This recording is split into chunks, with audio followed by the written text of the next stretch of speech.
Senator Rockefeller, Senator Feinstein, and almost all the Democratic senators on the Intelligence Committee have all bought knee pads, and they've buckled, and they're on their knees, reaching a so-called bipartisan compromise with President Bush and the Republicans in Congress, which means they totally gave in and said, yes, we would give immunity for all the laws that you've broken to the telecommunication companies. It was a total, in my estimation, well, you know what, it's not fair to say 100% sellout. I'd say 80% sellout, because Feingold put an amendment in there that was not so bad, right?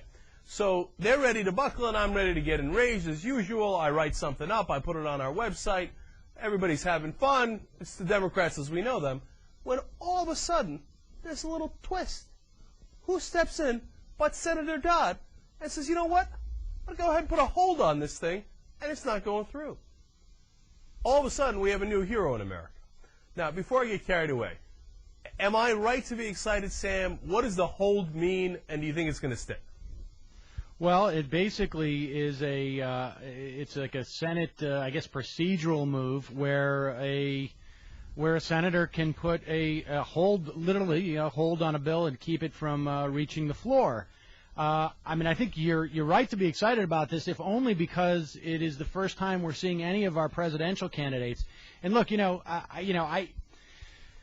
the bottom line is, when you're a presidential candidate, you have the opportunity. You almost always have the opportunity to get a microphone, as long as you're willing to come out and do something that is in some way bold. And so I've been looking for these presidential candidates on the Democratic side to, they can't necessarily sway the whole Senate, but I want to see some measure of leadership. And I think Dodd here, who has been very much from the beginning, since the beginning of the Democrats taking control of the Senate, has been pushing the notion of restoring the habeas corpus aspects of the Military Commissions Act, et cetera, et cetera, et cetera, and has been pushing for reestablishing some of our basic tenets embedded in our Constitution.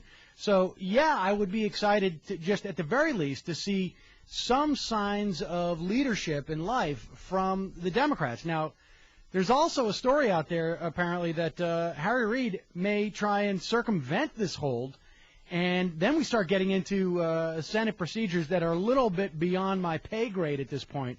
But Dodd is calling for for people to sign a petition at his website, which, I presume if there's enough signatures, he's going to take down to Harry Reid and say, look, you can't do this.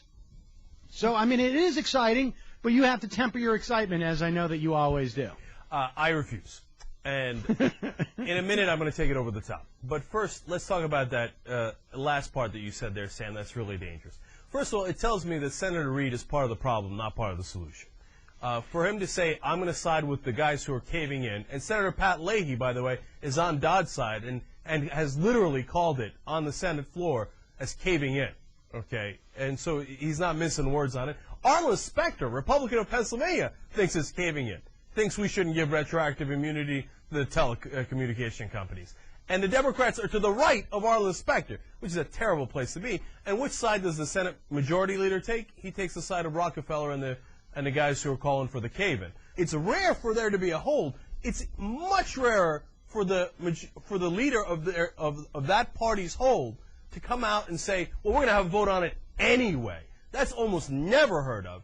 And that's what Senate Majority Harry Reid is promising to do here, saying, hey, I don't care if we have any strong people on the Senate side in the Democratic Party. I promise to be weak no matter what happens, and no matter how many strong people there are on my side, I promise President Bush I will always kneel. So, you look at the donor list for Jay Rockefeller, supposed Democrat from West Virginia, head of the Intelligence Committee, and everything becomes crystal clear. 4 out of his top 10 donors are telecommunications lobbyists. And then, all of a sudden, magically, all of the employees for AT&T and Verizon decide, hey, you know what? It might be a great idea to go ahead and donate to Senator Rockefeller. Just last year. I wonder how they all magically made that decision all by themselves, individual level. Just funny how that works. It's a fascinating coincidence. I mean, it really is a shocking coincidence. I mean, I suppose it's possible that Rockefeller has been sort of out there addressing the concerns of people who work for telecommunications companies. Like, I don't know what those special concerns are. Free coffee? I don't know. I don't know what it is. Oh, right. So I think what Senator Dodd did was so great, so unexpected from these Democrats, and so absolutely necessary. And the first sign I've really seen of life and real fighting back against this administration, that, Sam, if the vote were held today, the primary was in California today, I'd vote Senator Dodd for president. How you like me now? You got to reward good behavior. I mean, I think that's. I can't argue with that. I mean, at least we're seeing a guy who's standing up and pushing, and at least attempting to fight. I mean, I think that's the bottom line. And someone who's trying to lead. Not just his fellow senators, but also the American public, making an issue of this. And that's what I'd like to see more from some of the other, particularly obviously the candidates who are in the Senate. I mean, it's one thing to talk about it when you're out of the Senate, but it's one thing to actually put yourself on the line and go out onto a limb and do this. So, yeah, all right, I love it. I mean, here's the thing, I got a little depressed because I got a sense that Gore might not run, and he's only got about a week, maximum 2 weeks left before it's going to be too late. And so I'm looking at the other candidates, and I'm thinking, I got to vote for one of these schleps. I mean, these people who have just not fought the administration at all. They talk a big game, especially Clinton and Obama, and then they sit back and, and this is what, Matt Stoller said it on our show, I don't know, a month ago, but we've said it many times before. And it's almost as if I couldn't believe the rules because nobody would actually use it. But we're like, couldn't any senator put a hold on something egregious like this? And I thought, well, since no one's doing it, maybe they can't. Maybe I misunderstood the rules. And it turns out, of course they can. Of course. All you need is the courage. And not the courage just to fight Republicans, but to fight your own sellout Democrats.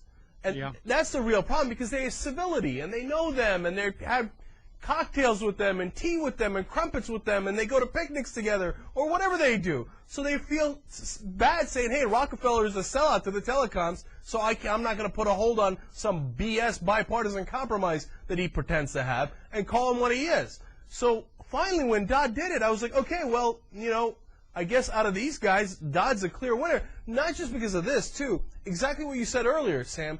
I mean, I loved what he was doing with the Military Commissions Act and fighting that. And I loved his statement when he came out here and he said, look, I'm going to put a hold not just on this, but on things on the Military Commissions Act, on the torturing, on, wiretapping like this, etc. I'm not going to take it anymore.